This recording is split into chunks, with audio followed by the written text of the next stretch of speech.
Dear Dhamma friends, today is the 27th June, our last day in the series of Dhamma talk. We are now going to take time for the talk today. May everyone settle down for the talk and give the consent with free time. Sadhu, sadhu, sadhu. Sadhu, sadhu, sadhu. Namo tasse bhagavato arahato samma sambuddhasse. Namo tasse bhagavato arahato samma sambuddhasse. Namo tasse bhagavato arahato samma sambuddhasse.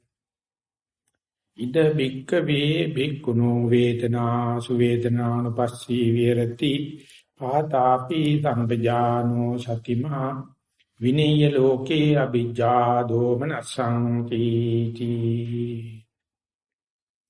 Dear Dhamma friends, we have taken this Sakunaggi Sutta for the main topic for the series, and day by day we tried our best to explore into this particular discourse with respect to our meditation practice as well as our day-to-day life.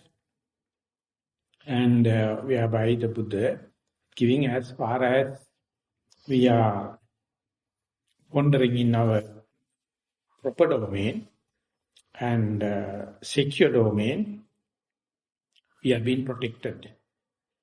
But as far as soon as we wander away and go beyond our secure domain, protected area, then we are very vulnerable. And when that happens, don't try to find external reasons rather than your own lack of restraint, your own lack of knowledge. So if you know that, and with that kind of a knowledge, specifically with that kind of experience, sometimes even if you tread past, even if you transgress your secure domain, there are some chances for you to come back safely and see the value of this preparedness, value of this diligence and the mindfulness. So whenever you back at your proper domain, you can even challenge the defilements. So that is how you develop the immunity, you develop the self-confidence. So therefore, with that kind of confidence, you have to, right from the beginning or before falling into trouble, you have to, as a preventative measure, understand your proper domain, your proper range, your pasture land. So that is the message of the Buddha. So instead, the commoners, they find difficult to understand why should I take time to understand my proper range. Instead, they keep on practicing or keep on indulging sense pleasure, and will never fall into trouble. They become agitated and they become irritated and find fault with others and start so much of storytelling, but they don't know that the trouble, the tension, the frustration is due to his or her own weakness, her own lack of understanding, ignorance and lack of restraint. So therefore, when and where someone is with faith or kind of a belief of this kind of a teaching, he will become a little slow in indulgence in the sense pleasure, sensuous pleasure. Instead,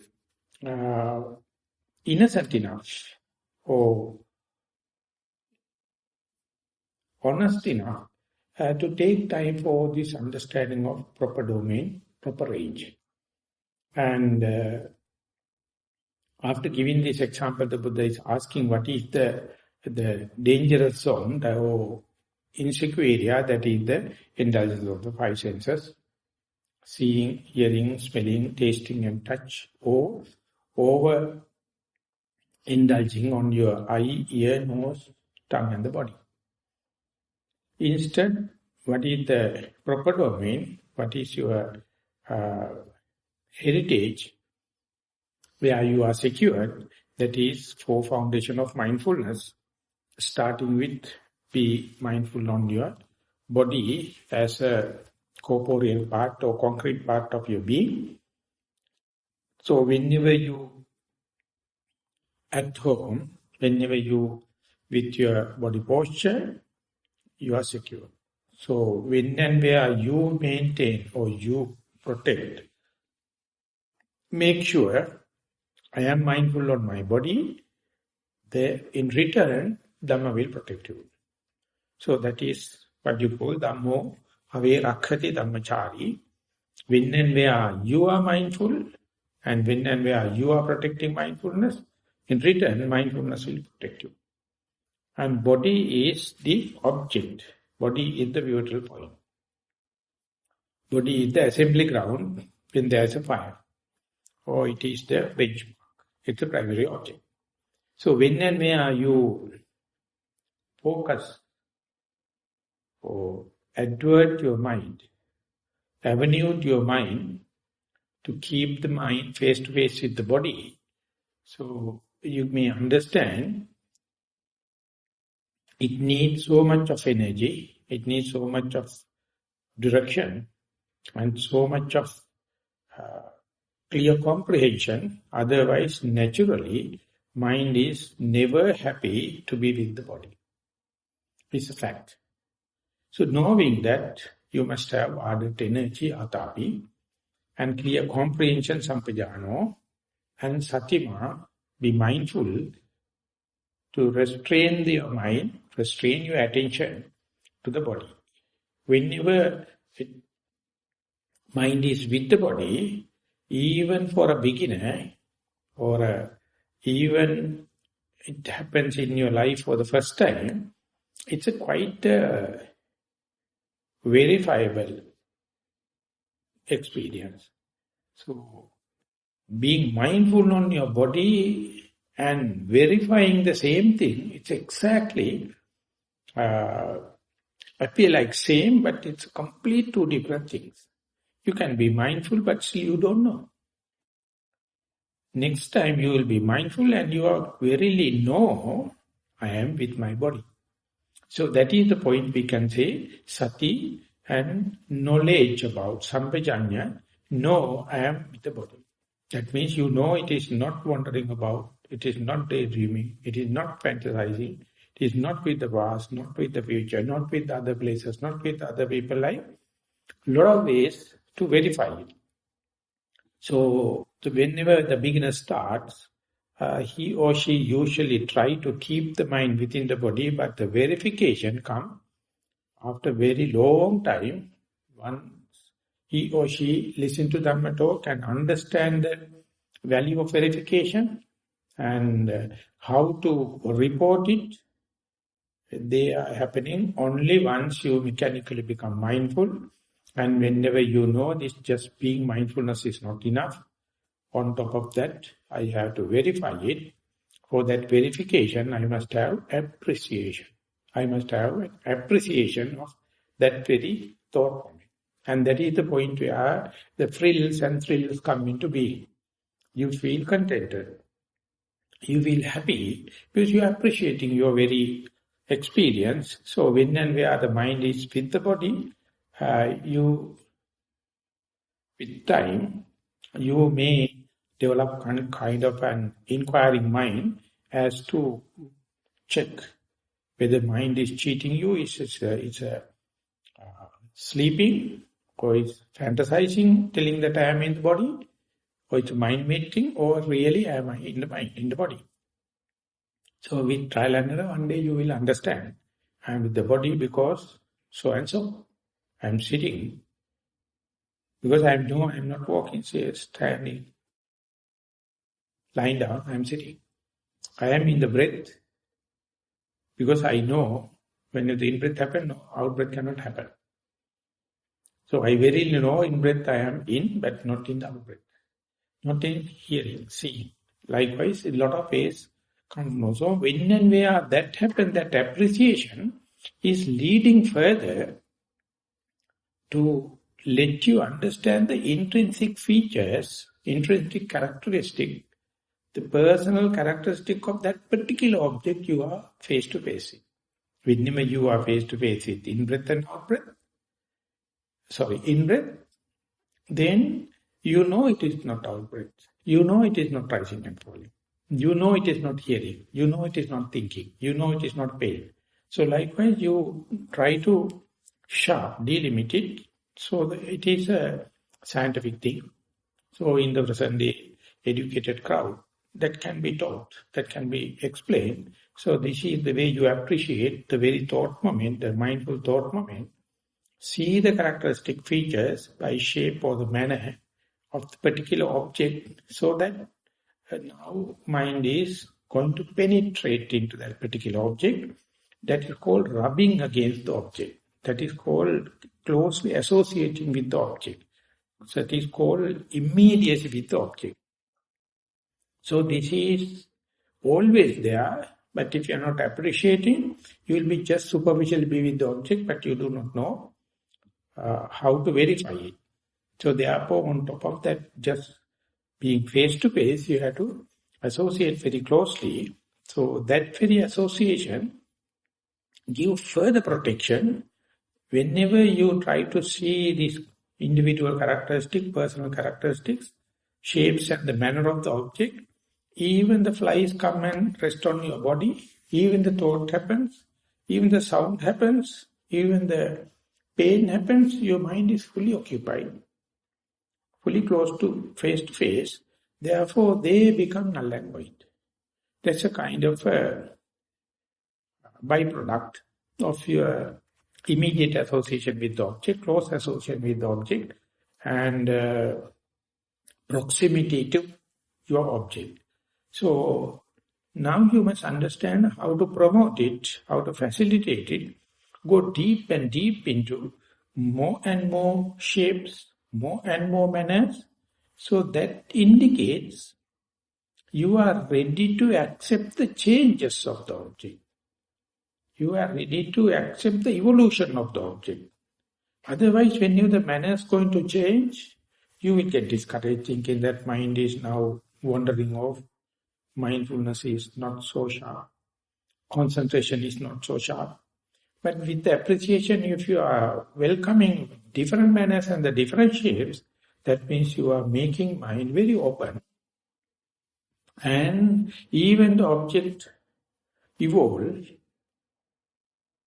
gives rise to another shape, another manner, you consider it as a sign of progress. So this is the point that Samatha and Vipassana are going to change. Samatha is usually accept the object as firm, not changing, permanent. But the Vipassana way, you are ready to accept any changes of the object. So when it is happening, you see the not even a breath, you can see two equal breaths. If the first breath is longer, second may be medium or shorter. Likewise, a lot of changes are happening. So at the beginning, you see the difference between the in-breath and out-breath. Now you see in-breath to in-breath difference. So this is how mind becomes very energized. Mind becomes so sharp in mindfulness and very vigilant, very diligent. So whenever you see in-breath to in-breath changes, out-breath to out-breath changes, the proximity becomes so and so closer. Ultimately, even without noting, even without pushing toward the object, they develop kind of an association like a love affair. Observed object and observing mind, noting mind. So whenever they come, some kind of a proximity, they start to move in the equal vibration, equal mode, as if that you are pushing a pin or safety pin towards a magnet. Up to it, come up to the magnetic field, you have to push. And whenever it close to the magnet will suck it and get the magnetized, the piece of iron. Likewise, whenever you're pushing the mind towards the object, at the beginning, you have to exert energy. You have to know what you are doing. You have to know the direction. You have to know the amount of energy. And then it gets hooked up. It's Pandit used to say, whenever you are in your dining hall, if there are some boiled potato cut into pieces and served in a plate, it's a common plate, so you have your fork.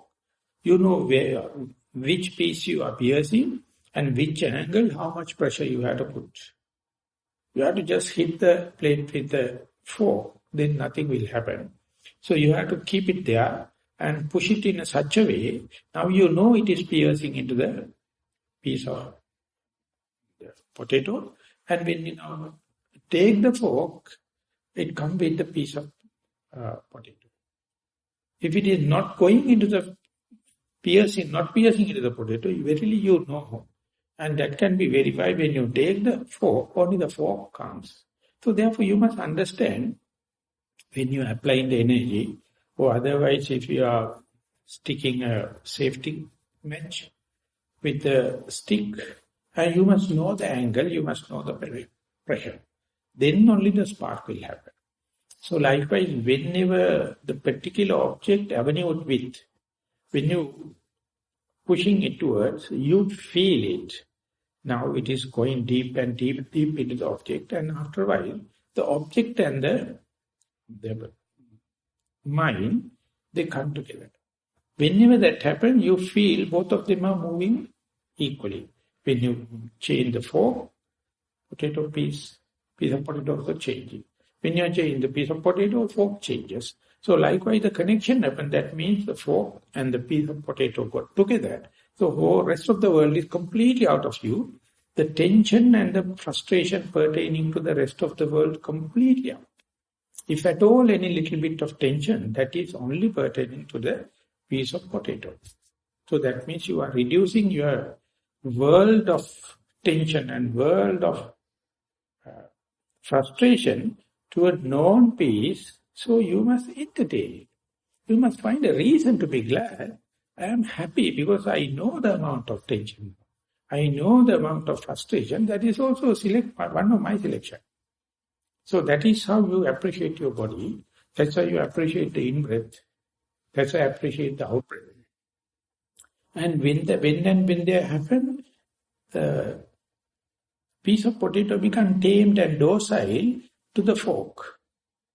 When you take the fork, that will come. Like you feel your breath become slowly calming down.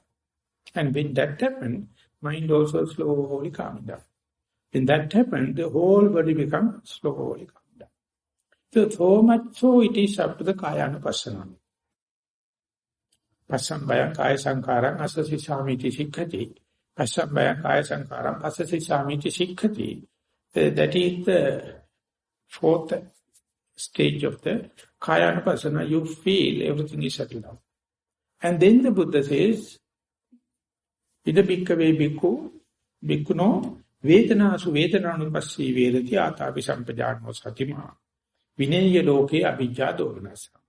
When and where the body and the mind, the noting mind become harnessed, become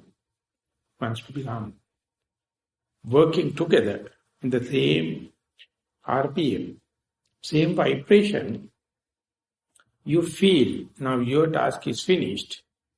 The noted object and the noting mind now working together, and there you have to let that the love affair to take place. Don't interfere.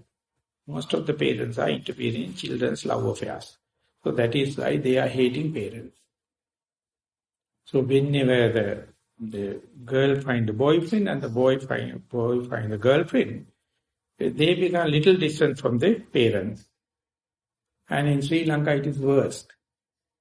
Always parents are going to select the boyfriend and the girlfriend because that our parents are done the same way.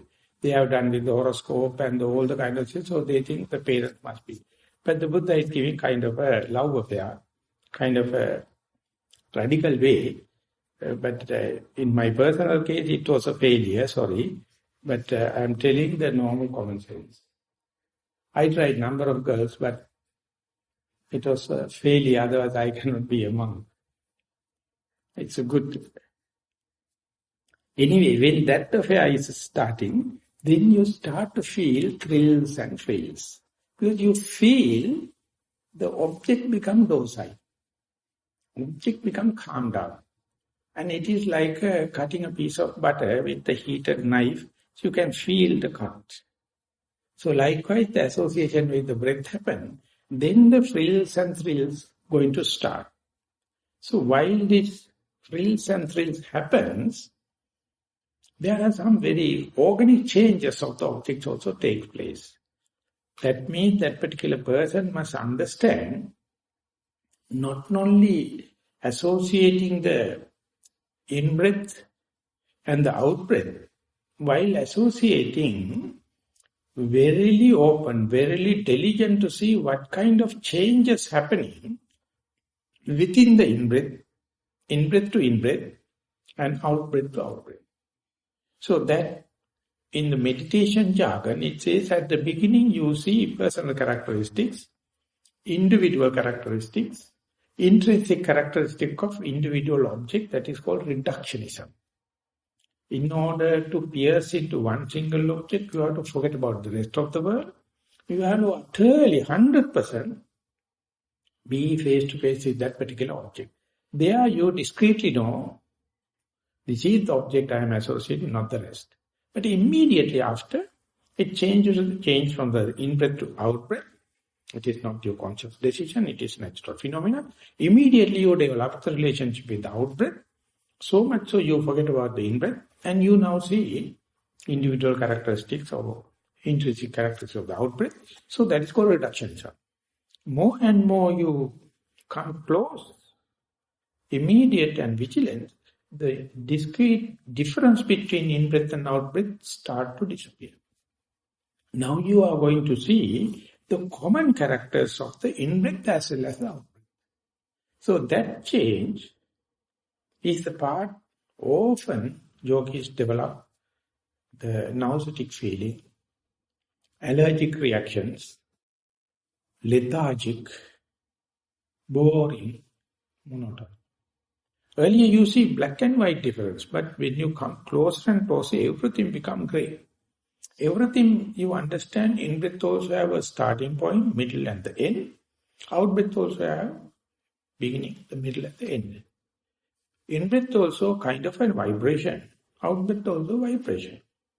So more you go closer, you understand the common characteristics of these two objects I am taking, in-breath and out-breath. Exactly, you can use the same jargon for the rising and falling also, or left and the right also. When that happens, that itself will be a reason to be regret, reason to be discouraged, reason to be less dramatic in the meditation if you are not well instructed. But if you are instructed and if you have enough trial and error methods and you are ready for changes, you can understand more and more you come closer. There's a reason to be glad because object is now stick with the primary object. But the taste of the object, the attractiveness of the object, and its agreeable nature of the object, enticing nature of the object slowly disappears. So when anything you go too close, that its attractive nature disappears. So that is why we are changing object and look at them at a distance, then we can love, we can desire, we can get agitated, we can get fostering desire. But anything you come closer and closer, it is not so attractive. That is why so much of divorce in the world today. Before the marriage, so much of love. After the marriage, You think better I am married to the next housewife than this bloody thing. So that's also I am talking with not direct experience. But information available in a day that registration of so much of marriage, the number of divorce they register is little bigger than the registers of marriages. So much you develop negative feeling when you have to close to it. Exactly same thing happen with the object. So the Buddha says, reason for our suffering is desire for this, the dramatic nature, desirability, agreeability, pleasing nature, the enticing this thing. But if you were to associate one object for longer time, its colorful nature, its enticing nature, endearing nature reducing. So that is very difficult unless otherwise you are a religious person, unless otherwise you are advised, unless otherwise you are go with readiness. So can whatever the knowledge of the quantum physics and the neuroscientist kind of, can a scientist go through this bottleneck? That change, it is religious. You have to understand our proximate cause for suffering is the desire. Whenever the desire disappears, instead of meditation, you hate the meditating, instead of the direct understanding, you hate meditation, you feel get up and go. Not enough is enough. So imagine one person is knowing more association, more close association, individual characteristics are disappearing and the common characteristics are happening. Then only the frills and thrills can become a pleasurable object, pleasurable experience. So therefore, the radical reflection, the wise approach is quite important. So after you associate with the corporeality, the materiality, you maintain mind unified, one-pointed, and it's still, if you are applying the same one-pointedness and unification, unified nature of the mind to the very particular object, the object's desirability is reducing. So therefore, in the second jhana, so a lot of frills and thrills are there. Piti, avitakkam avitaram vivekajam piti sukha. It's you develop the rapture and the pleasure out of nothing. At that time, you are not looking at something and not seeing. There are no sound objects you are not hearing. There are no smells, there are no tastes, there are even the body tactile sensation also reducing. But huge amount of pleasure coming, it is called immaterial pleasure. Then you can understand how much the foolish people fighting for this material pleasure, killing each other, envious each other, and doing all the dirty things for this immaterial pleasure. But immaterial pleasure, it is a wide open door. It is a walkover. When you go there, you start to see. But it happens whenever the individual characteristic change into the common characteristic. So when you go there, your meditation change from Kayanupassana to Vedananupassana, or contemplation of the body on body to contemplation of the feeling on feeling. And when that happens, you have no role. It is automatically happening according to the momentum of the mindfulness. As far as the mindfulness is developing, it knows where to change into this one, and it is not happening once in your life. It is happening each and every sitting. Even sometimes happening in your walking meditation. So there you have to facilitate not to entertain fear, because you feel like your mindfulness is weakening. Not that mindfulness is weakening, your desire is reducing, changing into the grey color from the black and white difference. And sometimes you feel your concentration is reducing, because you can't discretely see the in-breath and out-breath, but you know in-breath and out-breath as a one single unit now, as a system. When you are walking, you feel both the legs are working as a cycle rather than lifting, moving, dropping, like everything appear autopiloting. Breathing also like a cycle, happening effortlessly. And the taste also really, really. So all these things are sign of advancement for a instructed yogi, non-yogi, experienced yogi. Others, they feel very boring, pale and lethargic and mind can slip into sleeping or maybe try to do forced breathing in order to feel the breath in a cross way or feel like changing the bodily movements because feel like losing the control of the body or getting a distance from the body. So these are some excusable damages you are doing. No real harm, but it's a wastage of time. And later you will understand not to disturb yourself, not to go for forced breathing, not to go for indulging thoughts, not to go for sleeping, but to keep, you have to have steadfast mindfulness, double dose mindfulness to go there, like in the tightrope walking. Then, Piti Patisanvedi, that means you start to feel the rapture. Because nothing you have but the highest pleasure, immaterial pleasure you feel. And that pleasure need no any condiments. It is unalloyed. And you feel like zinc deep into that rather than get up and go. If you are not well instructed, you will get up and go. Then only you understand, I have got up and I have gone.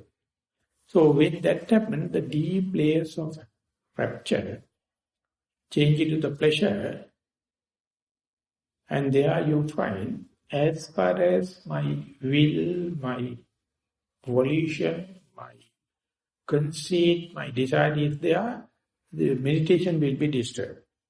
More you withdraw from yourself, more you let the meditation to mindfulness to take place, it knows the path. Just like a root knows in a tree, where to find the water, where to find the nutrients. It grows in the darkness.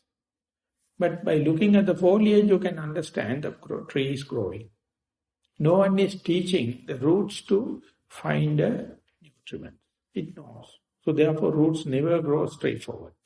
So likewise, we are born enlightened. Whenever the situation given, the mindfulness grows from rapture to pleasure. Then only you can understand your body is calm, your talkative thoughts, inner chatter stop, and then everything is settled down, and there you find still there's a layer, just like under the carpet, lot of dust. They are very subtle. As if when the sun rays come across for the small beam, then you can see flying down dust particle and the fume in that ray of light. And other places you don't see. You feel dust and the smoke in the beam. Like you can see, even though you are not contributing now for any defilement, even you are not fertilizing the desire, conceit or egotistic, but there are already sediments are there. They have the potential. Occasionally they come and then bloom. And ultimately this settled mind get disturbed, like bubbles coming out of a boggy area. Just bubble come and then disturb another place, another bubble happen.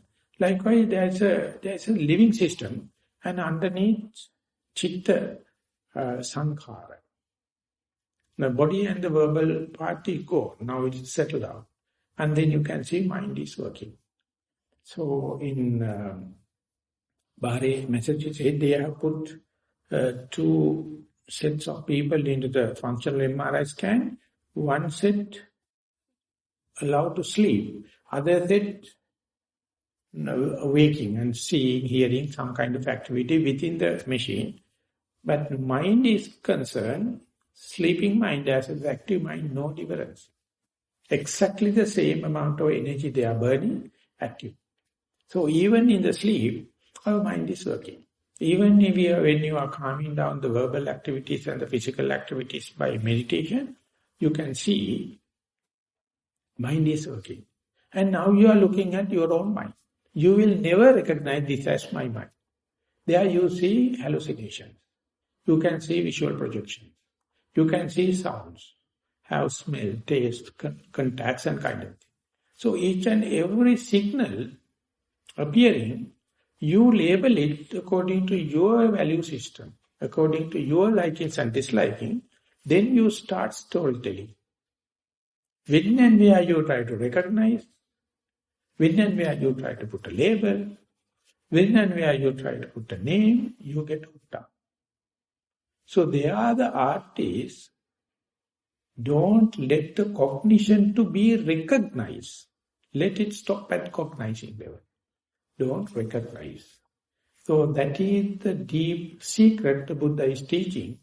Whenever a bubble happens, whenever any thing happens, cognition happens, it is a part and parcel of your system. Recognition is your foolishness. So can you stop at the cognition level and not to go for recognition, or not to label them, or not to name it? Because whenever you label and name, that particular phenomena collapse, and you are no more ready for the next moment to, you are no more refreshed for the next moment, you will get hooked up, you will get committed with the labeled one, storytelling start, fabrication start. So therefore at that level, you have to imagine how much meditation and balance and synchronizing must be there at that level. Even then there are some restraint. That restraint is not moral restraint. That restraint is not concentration restraint. That restraint is wisdom restraint. Not to do any willful action. No volition. No will. Just let them happen. Don't hate the phenomena also. Don't try to stop it. And just cognize them, cognizing happening. Don't recognize them. Then you are fresh for the next moment. And when it is happening, you see it is like an eternal system. Going on happening. Bubbles happens, bursting. Another bubble happens, bursting. 1,001 things. And the day you try to see system as such, without recognizing an event or time, thought moment, it starts to flow. More and more you flow, more and more maturity happens. So, when and where you try to see chitta sankhara, that means mind-made bubble, that is not the present moment defilement. This is already settled defilements now going to function. This is the second stage, and you are sure you are not contributing as far as the defilements are concerned. You are not adding desire, you are not adding hate, you are not adding any ignorance, but already happened seeds are now germinated, they are viable. Whenever it happens by not recognition, or it is called disclaimer, or a disavowal. So this is the deep layer of restraint. And when that happens, and when the Buddha indicates, the very material object you selected, you appointed in order to get rid of the sensuous perception, now that object, that material tools become a just perception. Rupa becomes Rupa Sanya. They have become very, very subtle. When that happens, even though you are an eyed person, you have to look at object as a blind person. Even if you are with good living ears, even hearing happens, you have to put a deaf ear. Behave like a deaf. Even the smell, taste and touch happens, behave like a paralyzed person.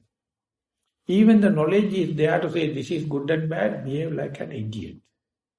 If impossible, behave like a corpse, a dead person. Then you can see the phenomena 100% cause and effect. Know your involvement, know your walking fingers, and the cause and effect happens just like what time you are get up, never mind, the sun rises at the proper time. When the sun rises, the cock will Cock-a-doodle-doo. And the birds will give the morning chorus, whether you get up or not. You can't stop it. This is happening. So you think you are the person, ask the sun to get up and wash clothes, brush teeth and get up and come for the job. No. Whether you are dead or not, dead and gone, the things will happen. And that day the world will be much better, I think. So exactly where you withdraw yourself by not seeing, even if you see, behave like a blind person. Even if you hear, like a deaf. And likewise, when you are practicing, you can understand while living, you can die yourself epistemologically. You participate your death to your funeral. Your senses are there. Things are happening. You behave in such a way as if you are dead. And there your whole brain is working. Because everything is cause and effect. Nothing you add. Nothing you fork your fingers. And when such a thing happens, you go to the extreme of your feelings. That is the super most training of as far as your feelings are concerned. You never allow feelings to decide likings and disliking. Things are happening by its own accord. So you have your liking and disliking, but you are not employing them, implementing them. So this is the restraint, and there you can see cause and effect relationship. It's happening whether you are putting forth your will or not. So when the first time that kind of a knowledge came to the West, Arthur Schopenhauer, he mentioned, each thing you do willfully is evil. Will is evil. So then Western psychology had a thundering shock. Whatever you do that, everything happen is 100% correct. So you are allowing things to happen, and being a fully alert person, fully vigilant person, fully mindful person, determined not to do any willful action. No volitional thing, no forking fingers. And there you can see whatever happens, utterly you can put up with. And you have no self-criticism. You have no regret because things are happening. Maybe due to your past karma, it is never mind. But verily in this moment you are not committing.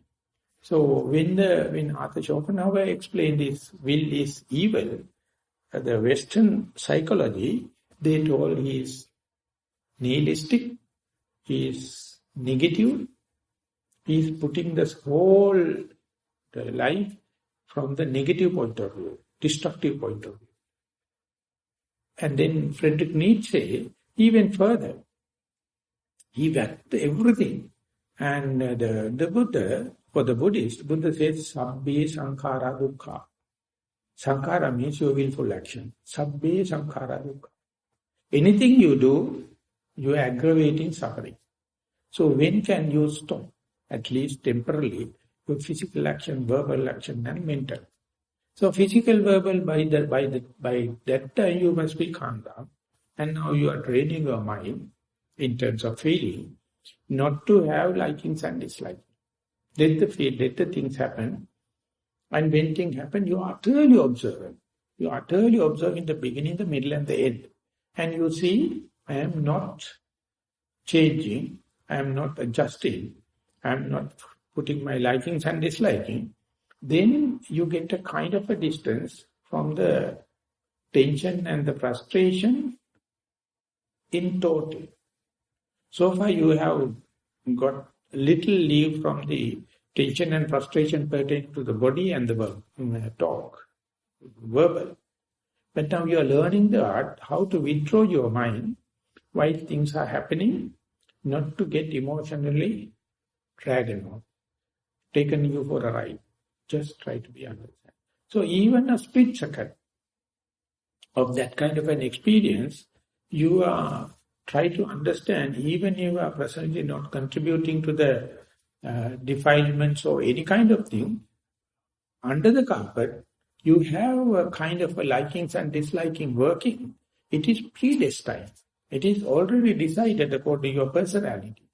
And the worst thing is you think this my liking and disliking is the universal likings and dislikes. This must be for everything. But you don't believe your liking and disliking depending upon your upbringing, your cultural background. And you can't generalize it to the others. So therefore your good may be bad for another person. So the day you withdraw from doing good and bad and observing, you can understand your ignorance, your consciousness now won't get a footing, won't get a foundation to start storytelling, to give fabrication. And things are happening, bits and pieces, they are not chained together.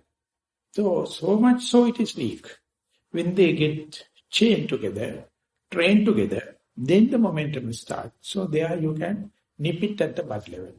And there, whenever you are understanding the feeling, if you are not trained, if you are not mindful, if you are not instructed, you go for the extreme feelings, extreme happiness and end up with extreme suffering. When and where you are not pushing forward, naturally you come closer to the center, just like children. They're happy to sit in the seashore at the furthest end. Well, that's the most thrills and thrills. But instead now you come more and more closer to the pivot. When you come to the more towards the pivot, to the center, the same wavelength, but no so much of rock and roll dances, so no much activity. Like as when you come there, at the center, the day you come to the equanimity, that's the fourth jhana experience, you can still there and you can see the world as the furthest and they are enjoying at the end, and this end is too much of happiness, this is too much of suffering, and they are complaining and everything. They never come to the mid-center or the middle part or the noble eightfold part. So much so, they are wear and tear, burning the candle from the both ends. Now you have been there, now slowly come back, and there you find the equanimity is there. It appears like boredom, it appears like monotonous.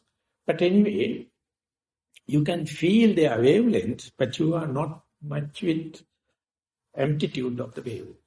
And more you come to the center, the Buddha says, more you understand your ignorance. More you come to the center, you understand how much I was in the rock and roll dance, I was in the carnival, I was happy with the party going, and each and every time how much wear and tear. Instead, when you come here, you conservative, you conserve energy what you have, rather than burning the candle from the both the ends. And there you find this all suffering and wear and tear, everything is due to your will. There's no second person. You are the very person to understand, but unless otherwise you come along this episode, you will never think it is done by my own wish, my own will, my own volition. You attribute it to the omnipotent, omnipresent God, or to the government, or to the climate, or to your parents, or to money, or to your wife or husband. So this is what you call storytelling. And you are born to this world without anything. All these things are secondary knowledge, and each and every secondary knowledge is violating you, disturbing you. But you can use this information as a master, not like a slave. So when you come to the center, you understand how much ignorance, how much I was indulging sensuous pleasure. And the consciousness related to the senses was the driving force. But the consciousness has some other paradigms, not related to the senses, but still and be single-minded, unified, and one-pointed. And there's another kind of equanimity, or another kind of equilibrium. And it is mature when compared this childish kind, going up and down. And then when and where you know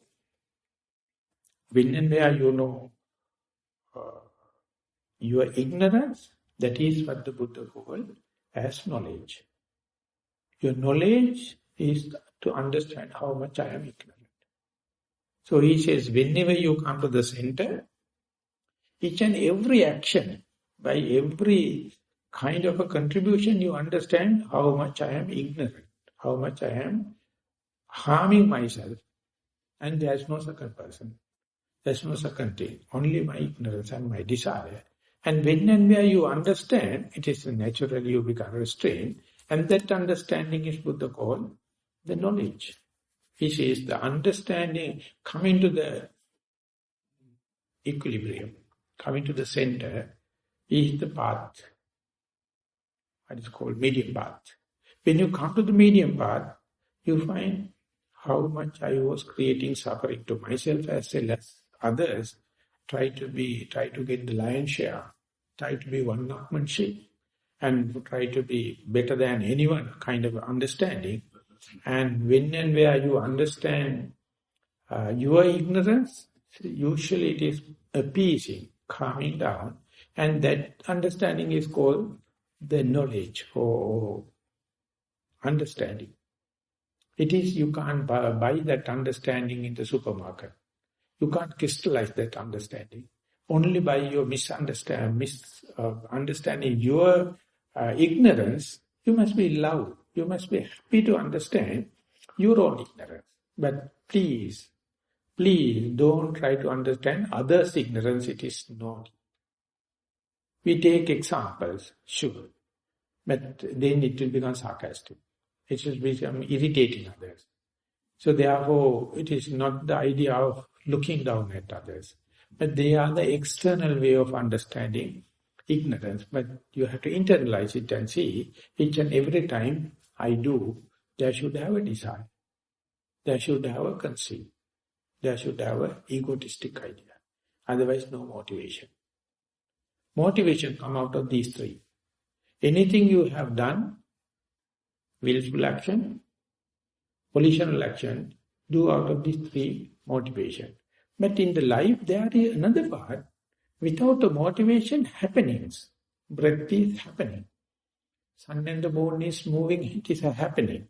Climatic change is happening. 4 elements are happening. So when and where you occupy your mind with what is happening, you are not a criminal, you are not committing. And that itself is bring you to the middle path, and you are not contributing to the global warming. You are not contributing to the environmental pollution. And in return, your mind is not polluted. And you know how to live with the least amount of material that is for the utility value, not for the luxury, not for overconsumption. And so when and where you discipline yourself toward that kind of utility value, the nature itself become very compassionate, other than you going to exploit into that. So nowadays, for the last 200 years, we think we can control the nature. We are going to change it. Ultimately, we have gone into a momentum, we can't stop it. Specifically as a society at large. But you can do your own mindfulness. Whatever the rotten society you are living in, whatever the global warming happening, whatever the environmental pollution happening, keep this moment mindful. Each and every thought moment, you try to be mindful, you are giving a silent sermon towards the global warming, if at all it is happening, or environmental pollution, or world peace. But this is no much of advertisement. You do in a very silent way. It is called good vibes. In American jargon, it says good vibes. So, within where you keep your domain within your capacity, you are contributing within, we can interpret as thinking about my own liberation, without giving a peace, giving a good vibration, and it's an utter need of the society in this hour. So therefore, let the world go for the extremes, take that example, but don't hate it. Because it is the example you can take, and you take it into the calming down, not only the physical, not only the verbal, and as far as the feelings are concerned, even to the mental part, you go deep down and under the carpet, and you see there are a lot of bad karma in Buddhist jargon we have within our body, within ourselves. So we are sort them out and don't let them taken you for the ride. And